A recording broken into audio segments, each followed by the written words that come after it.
Something pretty terrible is happening right now in terms of how the internet is responding to the fallout from the Brett Kavanaugh Supreme Court confirmation hearings. I don't want to get into the actual hearings. I do not want to talk about them. I'm not interested in going into that today. But I think all of us know, all of us have a pretty clear idea of just how divisive it was. It doesn't matter what side you're on. It doesn't matter what you think happened either, in the last couple weeks or 4 decades ago. We all can agree that this is it was a pretty nuts experience and a crazy thing to watch. But something really, really bad came out of that. And that is what I want to talk about.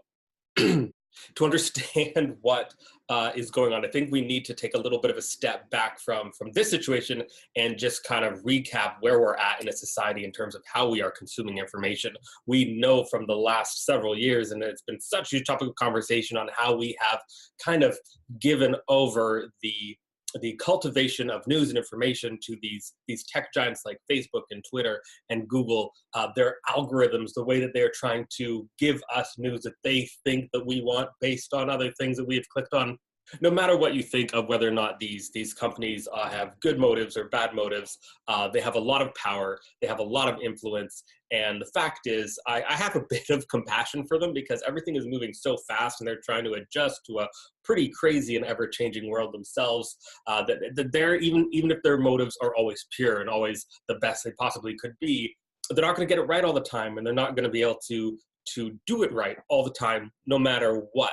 And so I have a little bit of understanding for them there. But here's the problem when we have something like what happened with Kavanaugh, and it's a big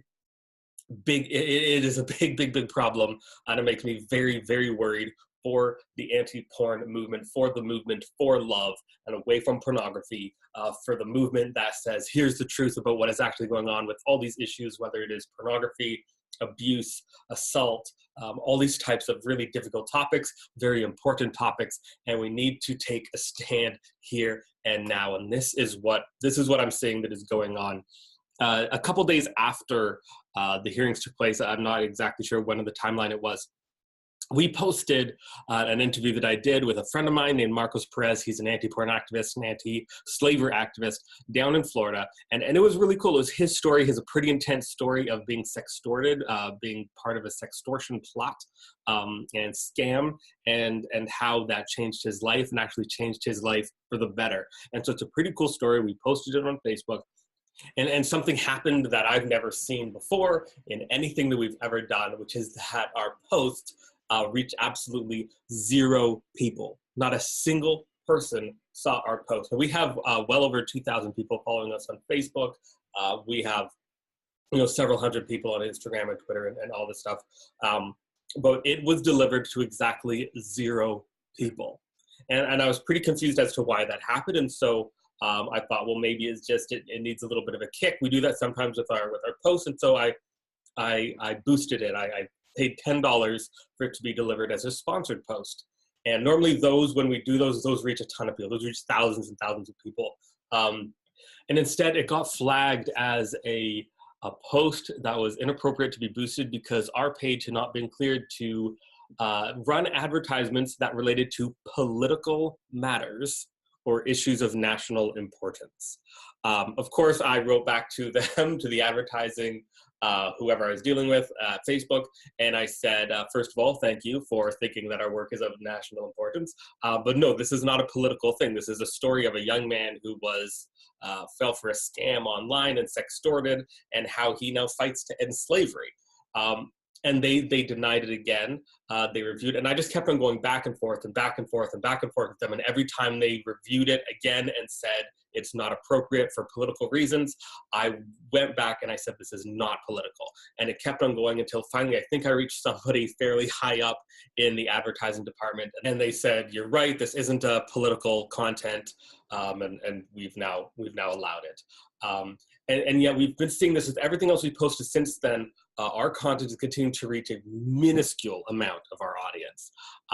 And we try to boost things again. We're bumping into this thing where they're getting incorrectly flagged as political. And from everything that I've seen, this makes me believe that because Facebook and Twitter and all these things, because they are grabbing onto these algorithms and they're looking at people's behavior patterns and trying to figure out, using artificial intelligence, what topics go with what type of other topics and what people are interested in what. And it's right. It's all just trying to do this with artificial intelligence, because the Brett Kavanaugh, I'm just going to call it fiasco, because whether or not his confirmation in itself was a fiasco, everything around it, surrounding it was, that is undeniable.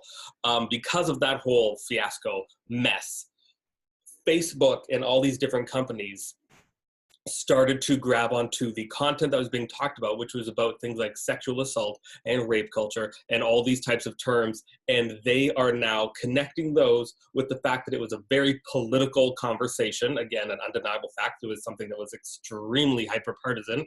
And so they are now flagging those types of issues as political.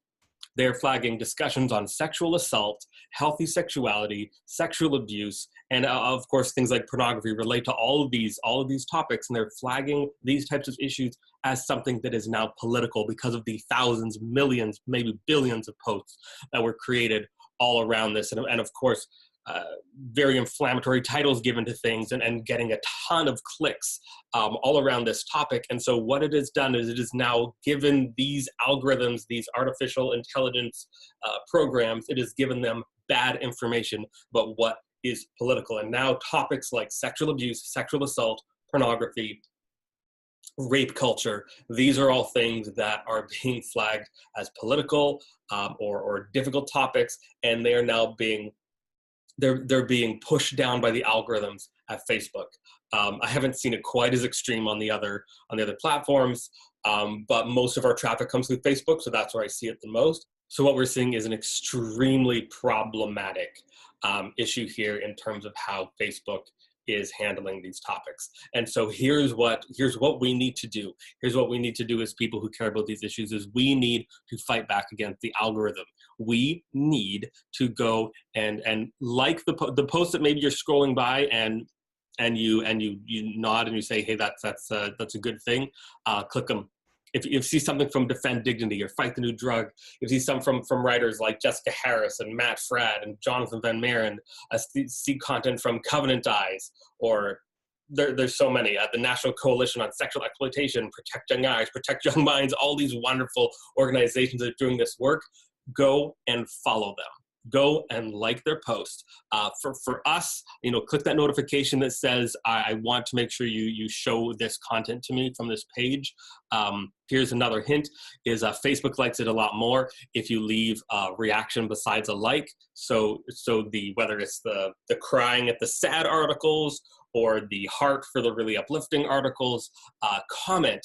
Join in the discussion. We have to show the algorithms, we have to show these artificially intelligent run programs that we are interested in these topics and they're not political. We need all the people who we are not obsessed with politics to be talking about these issues, because we need to be talking about it more than the people who are talking about it from a political standpoint. And also, most of all, we need to make sure that we are not getting too caught up in the politics of any of this, that no matter what you think about whether Brett Kavanaugh should or should not be confirmed, that you're still willing to get into a room with somebody else and have a conversation about these issues. And if they want to bring that up, you say that's a political situation, and if you want to talk about that, we can have a political discussion, but that's not going to affect the way that I deal with sexual assault or sexual abuse or fighting pornography on either side of this thing, whether I am extremely right-wing or extremely left-wing or wherever you are in the whole spectrum.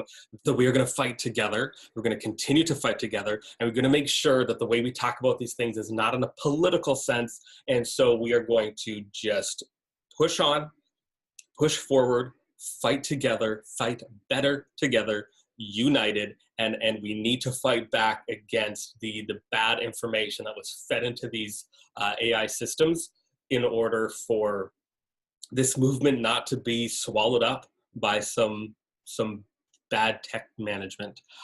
Again, not saying whether or not any of this was done on purpose by anybody out there, but it seems like just a really bad side effect of the entire whatever that was. But we need to speak up. We need to speak out with our clicks and our likes and all these things. And this isn't an encouragement toward collectivism, which I think is when you just click in a way that makes you feel like you're doing activism. but to actually to do something, to be willing to have conversations and engage online, and let's send a message. Let's send a message that these are issues that we want to talk about. So please, if you follow us, just throw some extra comments in some of our articles. Go to some of the other ones that I mentioned. Follow their pages. Subscribe to people on YouTube, like ourselves, like Fight the New Drug. Our YouTube channel actually got shut down by some other technical issue. We had to restart it from scratch. And so if you were subscribed, you're not subscribed anymore. You need to resubscribe. So please do that as well.